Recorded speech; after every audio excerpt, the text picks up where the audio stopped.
سورہ آل عمران کی آیت نمبر 139، وَلَا تَهِنُوا وَلَا تَحْزَنُوا وَأَنْتُمُ الْأَعْلَوْنَ إِن كُنتُم مُؤْمِنِينَ۔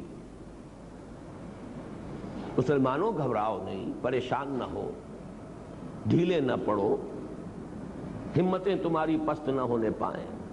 ہمارا وعدہ ہے کہ تم ہی سربلند رہو گے اگر مومن ہوئے۔ اللہ کا وعدہ تو سچا ہے، اللہ جھوٹا نہیں ہے، معاذ اللہ ثم معاذ اللہ، اللہ ظالم نہیں ہے۔ اب اس آیت کو سامنے رکھیے، دو ہی نتیجے نکل سکتے ہیں، یا معاذ اللہ ثم معاذ اللہ یہ کلام جھوٹا ہے، غلط ہے، یا پھر ہم مومن نہیں ہیں۔ مومن ہو، افراد کی بات نہیں کر رہا، خال خال اس قوم میں اب تک نظر آتے ہیں، وہ کرتے ہیں اشک سحرگاہی سے جو ظالم وضو، ان کی بات نہیں ہے۔ جو اصل ہے حکم الاکثر حکم الکل۔ اگر اکثریت مسلمانوں کی مومن ہوتی تو کیسے ممکن تھا کہ ہم ذلیل ہوتے؟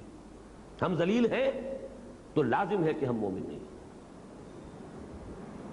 اس پر ایک سوال پیدا ہوتا ہے کہ مومن نہیں ہے تو پھر کیا ہے؟ یہ ایک علمی مسئلہ ہے، میں حل کر دوں پھر میں اصل موضوع کی طرف آؤں گا۔ یہ اشکال ذہن میں پیدا ہو سکتا ہے، جب ہم مومن نہیں ہیں تو کیا ہیں؟ کیا کافر ہیں؟ ظاہر ہے کہ کافر تو نہیں ہے، تو پھر کیا منافق ہیں؟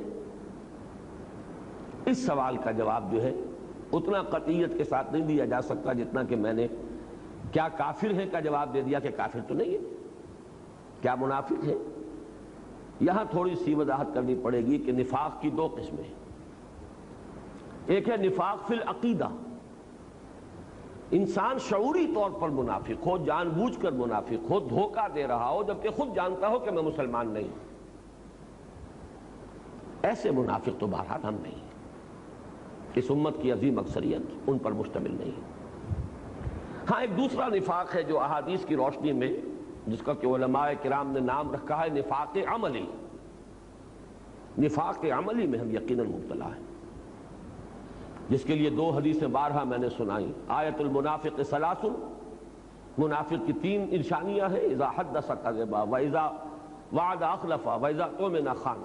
جب بات کرے جھوٹ بولے، جب وعدہ کرے خلاف ورزی کرے، جب امین بنایا جائے خیانت کرے۔ دوسری حدیث میں ایک چوتھی چیز واذا خاصم فجر، جب کہیں جھگڑا ہو جائے، اختلاف ہو جائے تو آپے سے باہر ہو جائے، گالن گلوچ پر، سب و شتم پر، دنگا فساد پر آمادہ ہو جائے۔ یہ چاروں اوصاف ہمارے اندر موجود ہیں، بحیثیت قوم، بحیثیت مجموعی یہ چیزیں موجود ہیں۔ لیکن یہ کہ اصل شے یہ ہے کہ جس کو کہ ہم کہتے ہیں منافق عقیدہ، وہ ہم نہیں ہیں۔ تو پھر کیا ہے؟ یہ ہے وہ مسئلہ جس کو کہ الحمدللہ حل کیا امام ابن تیمیہ رحمۃ اللہ علیہ۔ ایک بڑا پیچیدہ مسئلہ تھا جس کے لیے کہ میں نے آیت مبارکہ تلاوت کی، سورہ حجرات کی آیت نمبر 14۔ قالت الاعراب آمنا، یہ بدو کہتے ہیں ہم ایمان لے آئے۔ قل لم تؤمنوا، اے نبی کہہ دیجئے تم ایمان نہیں لائے ہو، ولکن قولوا اسلمنا، بلکہ یوں کہو کہ ہم مسلمان ہو گئے، ہم نے اسلام قبول کر لیا، ہم نے اطاعت قبول کر لی۔ وَلَمَّا يَدْخُلِ الْإِيمَانُ فِي قُلُوبِكُمْ، اور ابھی تک ایمان تمہارے دلوں میں داخل نہیں ہوا۔ یہ ایک بہت اہم مسئلہ ہے کہ ایک ایسی کیفیت بھی ہوتی ہے کہ انسان ظاہر کے اعتبار سے مسلمان ہے، باطن میں نہ ایمان ہے نہ نفاق ہے۔ نفاق کیوں نہیں ہے؟ اس آیت کا جتنا حصہ میں نے پڑھا ہے اس سے یہی متبادر ہوتا ہے کہ پھر وہ منافق ہوگا جب مومن ہے نہیں، ایمان دل میں داخل نہیں ہوا تو منافق ہوگا۔ لیکن اگلا حصہ یہ ہے کہ وَإِن تُطِيعُوا اللَّهَ وَرَسُولَهُ لَا يَلِدْكُم مِّنْ أَعْمَالِكُمْ شَيْئًا، اگر تم اللہ اور اس کے رسول کی اطاعت کرتے رہو گے تو وہ تمہارے اعمال میں سے کچھ کمی نہیں کرے گا، اس کے اجر و ثواب سے تمہیں محروم نہیں رکھے گا۔ ان اللہ غفور الرحیم، اللہ غفور الرحیم ہے۔ اب اگر ایک ایسا شخص جس کے بارے میں لم تؤمنوا بھی کہا، تم ایمان نہیں لائے ہو، وَلَمَّا يَدْخُلِ الْإِيمَانُ فِي قُلُوبِكُمْ بھی کہا، ایمان ابھی تمہارے دلوں میں داخل نہیں ہوا ہے، لیکن اس کے بعد یہ فرمایا جائے کہ اگر تم اطاعت کرتے رہو گے تو تمہاری اطاعت قبول ہو جائے گی، عمل جو ہے اس کے اجر و ثواب سے محروم نہیں رہو گے، اس سے ثابت ہو گیا وہ منافق تو نہیں ہے۔ منافق کا تو کوئی عمل بھی اللہ کے ہاں قبول نہیں۔ تو معلوم ہوا کہ یہ ہے بین بین کی ایک کیفیت. ہمارے بہت سے حضرات کو اس آیت کا مفہوم یہی سمجھ میں آیا کہ یہ منافق ہے. امام ابن تیمیہ نے اس کو واضح کیا ہے، کتاب الایمان ان کی ایک بڑی مشہور کتاب ہے. انہوں نے اس آیت کے حوالے سے کہا ہے کہ ایک ایسی کیفیت بھی ہو سکتی ہے کہ ایک شخص قانوناً ظاہراً مسلم ہے، اس کے دل میں نہ ایمان ہے نہ نفاق ہے، بلکہ ایک خلا کسی کیفیت ہے، دل میں کچھ بھی نہیں، دل خالی. اس کو میں سمجھایا کرتا ہوں کہ جیسے کہ آپ کو معلوم ہے کہ +1 +2 +3 ایک طرف یہ ویلیوز بڑھتی چلی جاتی ہیں، دوسرے سائڈ پر -1 -2 -3 -انفینٹی یہ بڑھ جائیں گی. دونوں کے درمیان ایک زیرو لیول آتا ہے. ایک زیرو لیول بھی ہے کہ اندر کچھ نہیں، نہ ایمان مثبت طور پر نہ نفاق منفی طور پر، لیکن عمل میں انسان مسلمان ہے. یہ ایک بہت بڑا اللہ کا فضل و کرم ہے، اس کی رعایت ہے. اس حالت میں بھی جو انسان اطاعت کرے گا اس کی اطاعت قبول ہے. حالانکہ اصول تو یہ ہو سکتا تھا اگر ہمارے ہاتھ میں ہوتا فیصلہ، تو ہم تو بڑے سخت لوگ ہیں، فتویٰ دینے میں تو کوئی سختی کرنے میں کمی کرتے نہیں، لہذا ہم تو کہتے کہ ایمان نہیں ہے تو کوئی عمل قبول نہیں. اللہ نے اسی لیے اپنے 2 اسماء و صفات کا حوالہ دیا، ان اللہ غفور الرحیم، اللہ غفور الرحیم ہے. لہذا اس کی شان غفاری اور شان رحیمی کا صدقہ سمجھو کہ اس حال میں بھی اگر تم اطاعت کرو گے تو اطاعت قبول ہوگی. البتہ اب اس کے بعد جو ہے مضمون وہ تیسری آیت جو میں نے تلاوت کی تھی اس کے حوالے سے واضح ہوگا. اگر تم مسلم ہو تو اطاعت تمہیں پوری کرنی ہوگی، جزوی اطاعت نہیں ہے، جزوی فرما برداری نہیں ہے، بلکہ ڈھٹائی ہے، گستاخی ہے، استہزاء ہے اللہ کا اور اس کی شریعت کا. اطاعت تو وہی ہوگی جو کلی ہو، پوری اطاعت ہو.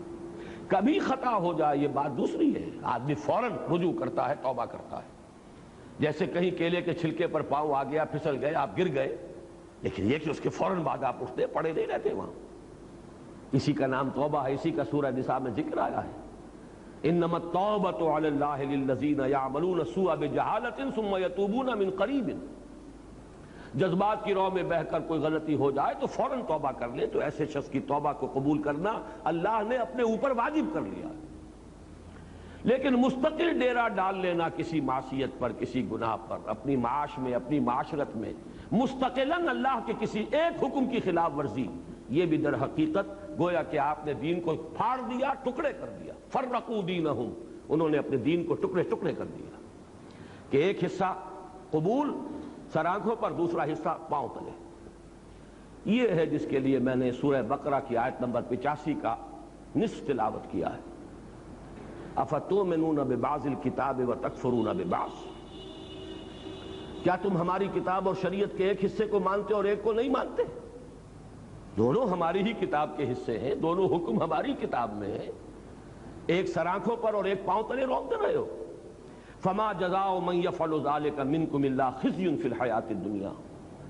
تو جو کوئی بھی تم میں سے یہ طرز عمل اختیار کرے گا کہ دین کا کوئی حکم قبول اور کوئی حکم رد کر دیا جائے، اس کی کوئی سزا اس کے سوا نہیں ہے الا خزي في الحیاۃ الدنیا، کہ دنیا کی زندگی میں انہیں ذلیل و خوار کر دیا جائے. ویوم القیامۃ یردون الی اشد العذاب، اور قیامت کے دن شدید ترین عذاب میں جھونک دیا جائے.